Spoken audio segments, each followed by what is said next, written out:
My name is Rick. I'm a 42-year-old detective, but I don't investigate crime.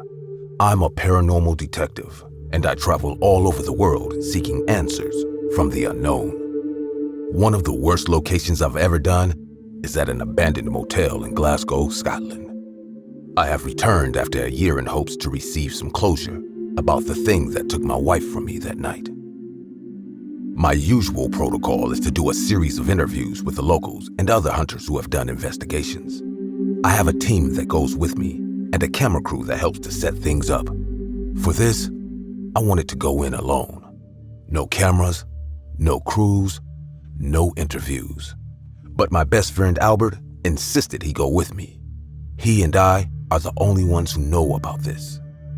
I parked the rental car in the back of the building and we climbed in through a broken window that led to the kitchen. To say I was nervous is an understatement. The energy that hit me as soon as I entered the dark building, that stank of mold and rot felt as though a hand clasped around my throat. I took out my phone and turned on the flashlight. I looked around and so far, nothing had shown itself. I called out my wife's name. Penelope! No answer. In my peripheral vision, I saw a dark shadow rush across the doorway. I shined my light on it, but nothing was there. I looked at Albert. Did you see that too? Albert nodded. Yeah, I did. I hope you find what you're looking for. This place scared us all. I wanted to do this alone, I said. You would have been a fool to have done it alone. I can't let you, Rick, Albert said. I appreciate it. Anything for you, buddy. Albert and I treaded carefully through the building. As we walked, we could see blood stains on tattered curtains, rat feces on the rugs, small dead animals all over the place.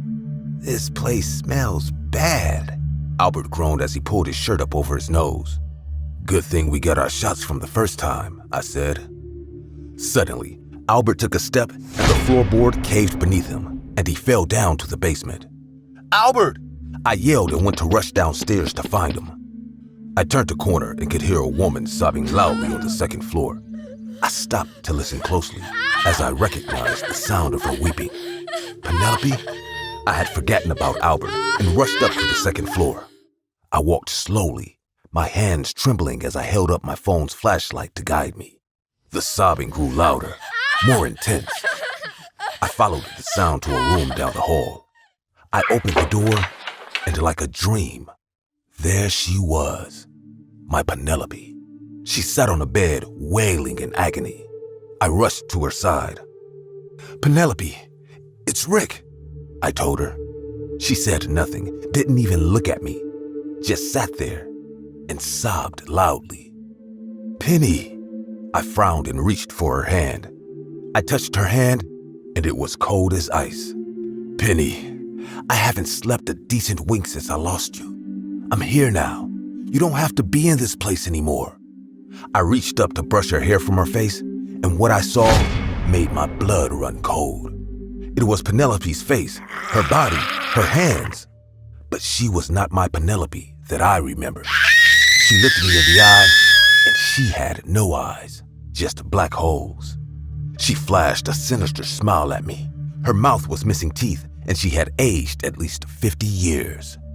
Penelope let out a blood-curdling scream and chased me out of the room. I ran downstairs and remembered Albert was with me and that he'd fallen through the floor.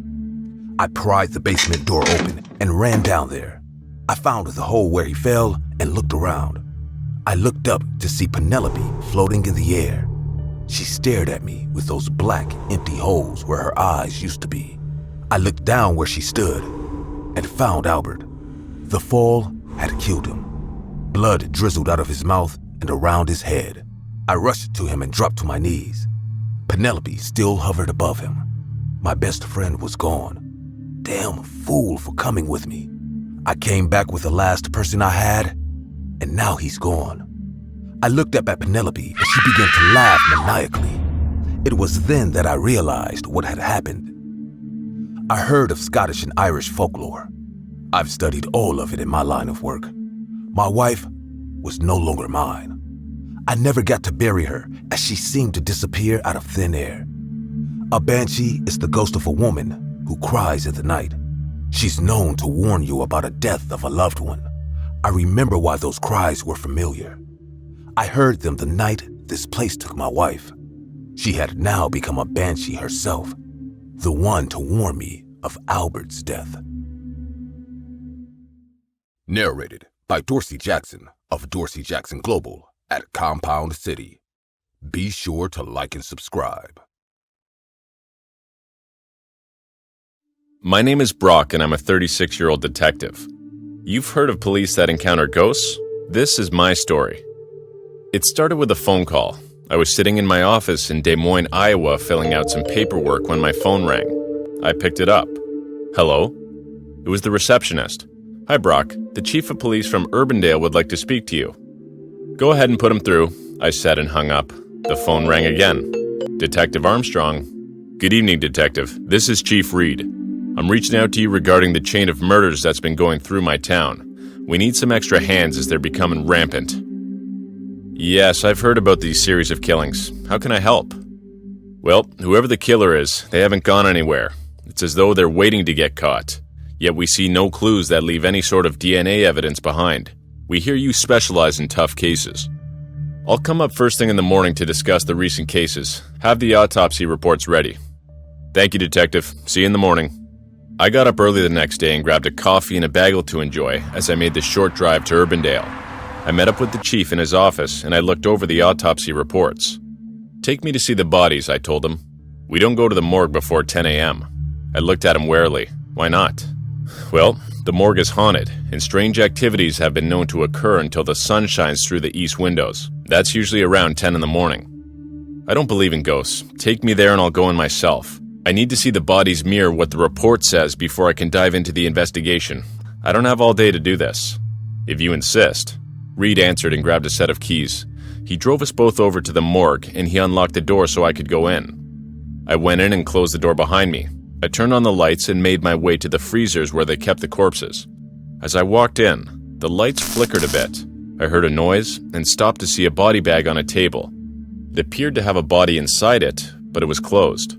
I went through the door marked murder victims and looked for the labels that matched the report. I opened the freezer and pulled one of the corpses out. I began to examine the body and read through the report when I heard a zipper just outside the door. I stopped reading so that I could concentrate on the sound. I looked around to see if the pathologist had come in as it was 9:30 a.m. Just then, I heard the zipping noise from behind me. The body bag on the table was suddenly behind me and the zipper was going down very slowly. I backed away startled. I told myself that I just didn't get enough sleep last night and should not have included that extra shot of espresso in my coffee. I closed my eyes and hoped when I opened them again, the body bag would be gone and all have just hallucinated. To my horror, when I opened my eyes, I watched the corpse of a man sit straight up. He turned and looked at me, and my blood ran cold as a sinister smile stretched across his face. He tilted his head to one side, then the other. He just watched me, and I stood there as though I had suddenly become paralyzed. I backed away as the corpse climbed off the table, and an ice-cold hand grabbed me by the wrist. I looked back, startled to see the corpse had grabbed me, and went to take a bite out of my arm. But I pulled back. I stumbled over a table that had syringes, scalpels, and bottles of fluids, knocking it all over as I ran for the door and leave this building. The corpses began to chase me, and I ran full speed for the exit when I suddenly ran into Chief Reed. Oh, thank God, I heaved a sigh of relief. Detective, you look as though you've seen a ghost. I looked behind me and the corpses were nowhere to be found. I must have hallucinated. I shook my head. No, I think the smell of formaldehyde just got to me. I told you not to come here before 10 a.m. You didn't listen to me, Reed said as an evil grin formed on his face. I pulled out my gun and pointed it at Reed. Back off or I'll shoot, I hollered. Reed began to laugh maniacally. Ha ha ha ha ha ha! You idiot! I told you strange things happen here if you come before 10 a.m. The other corpses didn't listen to me either. Listen to you? I asked in confusion. Deny seeing a ghost all you want, Detective, for you're staring at one. And anyone who comes into the morgue before 10 a.m. becomes a ghost as well. With that, he lunged at me, and I broke into a sprint towards the exit. I don't know how I didn't notice, but the entire town seemed quiet and deserted. I looked behind me and saw Chief Reed standing by a window and waving at me with that bone-chilling grin on his face. I got in my car and sped out of Urbandale, told my secretary never to answer another call from there again. My name's Devin and I'm a 36-year-old detective. I've been chasing a serial killer for the past 2 years all over the United States. This time we're chasing him through Alaska, where he's unfortunately harder to track. I'm standing at the latest crime scene in an alley of a restaurant. Victim's female, red hair, looks to be in her early 20s. I look at the woman who reported the body. Did you know the victim? She shook her head. No, but I own this restaurant and I was closing up when I found her in the dumpster. I looked over the poor victim. She was covered in blood from having her throat slashed. Her body showed signs of a struggle. Did anyone in your restaurant seem suspicious? How so? Any kind of suspicious behavior? Did anyone seem flustered, agitated, nervous? Well, there was one man. He actually looked a bit like you. Tall, handsome, but he wore some raggedy clothes. His shirt was torn and his pants smelled. He just wanted some water. How long ago was this? She nipped her lip as she thought for a long moment. 2 or 3 hours ago? He caused no trouble, so I paid him no mind. He just drank the water and left. I took down the notes and offered her my business card to contact me if she had any more information. I then got into my car and drove down to the morgue where an autopsy would be done on the victim. After running her DNA through the computer, we were able to pull up her ID and emergency contact. I called her aunt and uncle. Her uncle was the one to pick up. Whoever this is, it's past midnight. Call again tomorrow. Sir, please don't hang up. I'm Detective Walsh. You can call me Devin. Do you by chance know a young woman by the name of Cassandra Miller? Cassie? The man shrieked on the other line, and I heard him call his wife into the room. Then a woman spoke over the phone. You're a detective? Yes, ma'am. Are you the aunt of Cassandra? I am. Gerald and I have been trying to find her for a week. The police have been no help. Have you found her? We found her, I said hesitantly. Before we continue this conversation, I think you need to come down to the station. I'll need to see some identification. I went to the station and met the couple there. They were indeed the aunt and uncle of Cassandra. Please tell us what happened to our niece, Mr. Miller pleaded. Mr. Miller, I'm afraid your niece has been murdered tonight. Time of death was around 3 hours ago, I informed them compassionately. Mrs. Miller collapsed against her husband, sobbing hysterically and demanding to see her. Mr. Miller began to demand to see her too. I won't be taking you to see her. This isn't how you want to remember her. I want to see the bastard who killed her, Mr. Miller demanded. We haven't caught him yet. We believe her murder is linked to a chain of murders across the U.S. over the last 2 years. If the suspect is who I think it is, he's been very difficult to catch. I left the couple to sit at the station and fill out statements of the time Cassandra disappeared. I'd gotten a call from the restaurant owner to inform me she had some security footage of the gentleman in question. She gave me the disc of the footage, and I took it home to watch on my laptop. I plugged the disc into my computer and began to see the gentleman enter the restaurant. I was shocked to see that she wasn't wrong. He did look just like me. I zoomed to take a closer look, and the man looked up at the camera, and it was as though he had looked into my eyes. Suddenly, memories that seemed to be my own of earlier that night began flashing through my mind. I was walking the ice-cold streets of the city when a homeless man approached me. Got any spare change?